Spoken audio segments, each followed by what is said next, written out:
भारत देश में जन्मे अपने सभी महापुरुषों को शत नमन करते हुए त्रिकालदर्शी करोड़ों श्लोकों के निर्माता रामायण के रचयिता परम पूज्य भगवान श्री वाल्मीकि जी के चरणों में शत नमन करते हुए भारत देश के संविधान के रचयिता परम पूज्य बाबा साहब अम्बेडकर जी के चरणों में भी शत नमन करते हुए आज 21 मई 2022 को यहां दिल्ली के बहुत ही प्रतिष्ठित कॉन्स्टिट्यूशन क्लब में इस विशेष सभा में आमंत्रित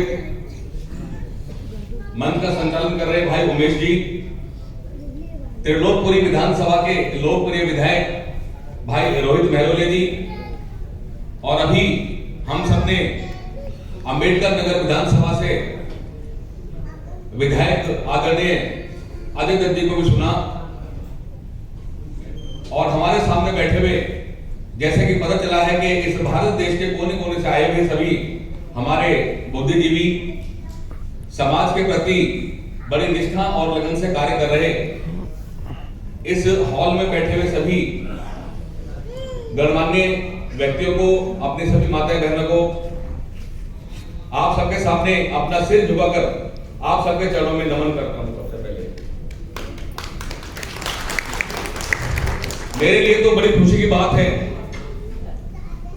कि आज सबके आशीर्वाद और दुआओं से जिस सब्जेक्ट पर, जिस विषय पर हम लोग यहाँ इकट्ठा हुए हैं, इस देश की राजधानी दिल्ली में सफाई कर्मचारियों की सबसे बड़ी संवैधानिक संस्था दिल्ली सफाई कर्मचारी आयोग का चेयरमैन हूं आज, और दलित आदिवासी शक्ति का जो ये अधिकार मंच है, जिसे हम शॉर्ट में दशम भी कह रहे हैं, इस कार्यक्रम के जो आयोजक हैं, जिनमें प्रमुख रूप से भाई अशोक कांग जी, मैम भी हैं, हैना जी, अभी 3-4 दिन पहले आए भी थे आमंत्रित करने के लिए। आज एक छोटी सी बात मन में, केवल 3-4 मिनट या 5 मिनट का मैं समय लूंगा, अगर सुन सकते हो ध्यान से सुन लीजिए। ये सारी की सारी समस्या है क्या, और इन सबको हम कैसे जड़ से समाप्त कर सकते हैं। चेयरमैन बनने के लिए बहुत संघर्ष करना पड़ा। पिछले 25 वर्षों से सड़कों पर हूं। दिल्ली के शाहजहां स्थित शामलाल कॉलेज से एमकॉम पास करने के पश्चात भी स्टेनोग्राफर हूं, बहुत बढ़िया। आज मेरी बहुत सी स्पीड है, पहले मैनुअल टाइपराइटर होते थे, तो आज बहुत अच्छी स्पीड है। मैंने वो समय भी देखा है जब बड़े बड़े आईएएस अधिकारी मुझे डिक्टेशन देते थे कमिश्नर लेवल के, और जेब में हाथ रखते थे ठंड में कि बाहर न निकल जाए उनके हाथ, और खड़े खड़े डिक्टेशन देते थे और मैं डायरेक्ट नोट करके दे दिया करता था। लेकिन दुख इस बात का है कि इतनी पढ़ाई लिखाई करने के बाद भी कहीं सरकारी नौकरी नहीं मिली, लिहाजा एमसीडी में ही एक सफाई कर्मचारी के पद पर काम करना पड़ा। मैं शुक्रगुजार हूं अपने समाज के व्यक्तियों का, जिन्होंने वहां के संबंधित सुपरवाइजर को यह कहा कि संजय नाम का जो लड़का है, इसके बदले काम हम कर लिया करेंगे, इन्हें के दफ्तर में काम करवा दो आप। ऐसा कुछ रहा मेरे साथ में। वहां बैठकर मैंने काम करना शुरू किया तो सारी की सारी कार्यप्रणाली समझ में आई। बहुत ही मध्यम श्रेणी परिवार का हूं। मुझे तो वो दिन भी याद है कि जब खाना खाने तक के लिए अपनी मां के साथ में सिर के ऊपर कच्चा मैदा उठाना पड़ता था, मैंने खुद उठाया है। उस समय की मैं बात बता रहा हूं, सन 84-85 की। रघुपुरा जगह है दिल्ली में। अपनी मां के साथ काम करने जाता था। मेरी मां अस्थमा की पेशेंट थी। मुझे पता था काम करने नहीं जाऊंगा तो शाम को रोटी भी नहीं मिलेगी, और जब वो कच्चे मेले में काम करता झाड़ू लेके, तो उस कच्चे मेले के छींट हमारे होठों पे लगती थी यहाँ पे आके, और ऐसे पूछ लेते थे उसको, साबुन भी नहीं मिलता था। घर पे जब रोटी आती थी, तीनों भाई लड़ते थे हम कि फला घर की रोटी मैं खा लूंगा, वो कहता था मैं खा लूंगा। ये मैंने हालत देखी है। लेकिन अब आने वाली हमारी जनरेशन इस काम को ना करें, उनका कैसे उत्थान हो, हम सब मिलके उनके लिए कैसे सहयोग हो सकते हैं, हमें वो विचार कर लेना चाहिए। अभी पिछले हफ्ते की बात है, मैं अपने बेटे को खुद दवाई दिलाने के लिए, छुट्टी थी मेरी उस दिन, और बाइक पे ही मैं जा रहा था। गांधीनगर में रहता हूं, बड़ा कंजेस्टेड इलाका है वहां से। शनिवार के दिन अपने बेटे को मैं दवा लेने के लिए जा रहा था, तो मैंने देखा वहीं रघुवरपुरा में कुछ लोग बहुत ही कम उम्र के, कम से कम 18 साल 19 साल में उम्र रही होगी उनके शरीर पे कपड़ा भी नहीं था और 4 फुट से गहरे नाले में वो घुसे हुए थे सारे के सारे लड़के। कोई में बीड़ी पी रहा था, कोई कुछ कर रहा था और ऐसा लग रहा था जैसे उन्हें बहुत अच्छा लग रहा है काम करते हुए। वो बीड़ी पी रहे थे, एक आध लोगों से भद्दे भद्दे मजाक भी कर रहे थे, लेकिन बड़ा मजा आता था उन्हें काम करने के लिए। मेरे से नहीं रुका गया। थोड़ी डायबिटीज की प्रॉब्लम तो मुंह सूखता है थोड़ा सा।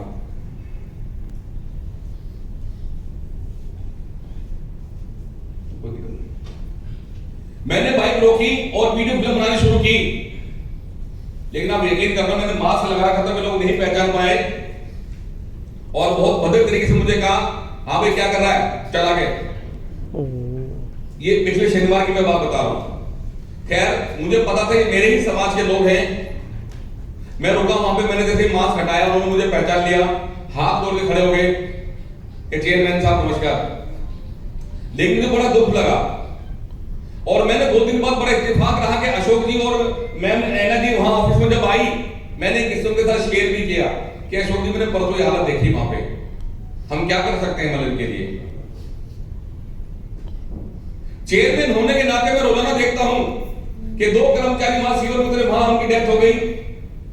अभी भाई रोहित मेहरोल जी कह रहे थे एक ऐसा हादसा हमने गर्ड ब्रांड जो होटल है हमारा पर्ल ग्रैंड होटल में, वहां हमने देखा वो वेटर होने के नाते लेकिन चले गए। ठेकेदार ने दबाव बनाया कि तुम्हारे 300 रुपए की दिहाड़ी तब मिलेगी, पहले ये काम करो, अंधेरे में काम करते रहे। और साथ ही यकीन करना सुबह जब हमने डेड बॉडी देखी उनकी तो रोहित जी देखने गया, पूरे मल मूत्र में सड़े हुए थे भी लोग, हम देख भी नहीं पाए थे उनकी डेड बॉडीज को, इतना बुरा हाल था।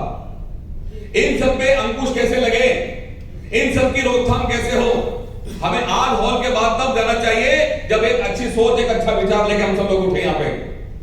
मैं शुक्रगुजार हूं दशम का, कई मीटिंग में कर चुके हैं। मैंने ताहिरपुर में जो मीटिंग हुई थी वहां भी अटेंड किया था। इतनी बारिश थी उस दिन, पिछले साल जो राउंड टेबल चर्चा हो रही थी, बहुत खतरनाक बारिश हुई थी, लेकिन हम सब लोग भी पहुंचे थे। उसके बाद एक बैठक और हुई थी अभी थोड़े दिन पहले, साउथ दिल्ली की शायद मालवीय नगर में बैठक हुई थी, उसमें भी हम सब लोगों ने हिस्सा लिया था उसके अंदर। और ऐसे जागरूक लोग हैं, आज सत्ता में हम सब लोग हैं, विधानसभा में भाई अजय दर्जी हो, मेहरुल्ला साहब हो, बढ़ चढ़कर वहां हिस्सा लेते हैं, अपने समाज की बात वहां तक पहुंचाते हैं, लेकिन काम भी होने चाहिए। आज अगर मैं समझना पीड़ित हूं तो केवल एक शब्द को लेकर मेरा खून खोलता है। मैं जब मैं चेयरमैन बन के बैठता हूं अपनी सीट के ऊपर, 300 से 400 रोजाना लोग मेरे पास में आते हैं, बाहर रोड तक इस भरी गर्मी में वहां भीड़ लगती है, विधवा महिलाएं वहां पे आती हैं, कर्मचारी वहां पे आते हैं। और सबसे परेशानी क्या है कि ठेकेदार ने हटा दिया मुझे, ठेकेदार ने मेरी तनख्वाह नहीं दी, ठेकेदार मेरे ईएसआई नहीं काट रहा, ठेकेदार मेरे 70,000 रुपए मांग रहा है। बहुत बड़ा दंश हमारे कर्मचारी झेल रहे हैं इस बात को। इन सब का एक ही इलाज है, हमें सुदृढ़ तरीके से तैयार होकर इस ठेकेदारी का जो दंश है इसको जड़ मूल से समाप्त करना पड़ेगा, तो कुछ बात बन सकती है साथियों। इसके लिए बहुत अच्छा प्रयास करने की आवश्यकता है। देश की कोई भी सरकार है, उन सबको पता है कि ठेकेदारों ने किस प्रकार शोषण कर रखा है, लेकिन आज तक किसी प्रकार से कोई भी एक्शन नहीं लिया था।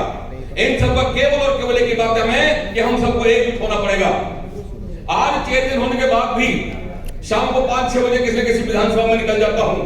हमने बड़ किया है कि अपने 70 के 70 विधानसभाओं में घर घर जाकर अपने लोगों की समस्या सुनेंगे, और जो ठेकेदारी में काम करते हैं, जो सीवर में काम करते हैं, उनके परिवारों से मिलेंगे। उनको वैसे सहानुभूति की आवश्यकता तो है ही, उनका दुख दर्द सुनने की भी आवश्यकता है कि ऐसे लोग क्यों मजबूर हैं। जब देश की ऑनरेबल सुप्रीम कोर्ट ने क्लियर कट आदेश कर रखा है कि कोई भी ठेकेदार किसी सीवर में नहीं डालेगा, क्यों ऐसा काम हो रहा है, क्यों नहीं आज तक किसी पर मुकदमा लगाया गया, क्यों नहीं किसी को फांसी के फंदे पर लगाया गया, बहुत सारी की सारी बातें हैं।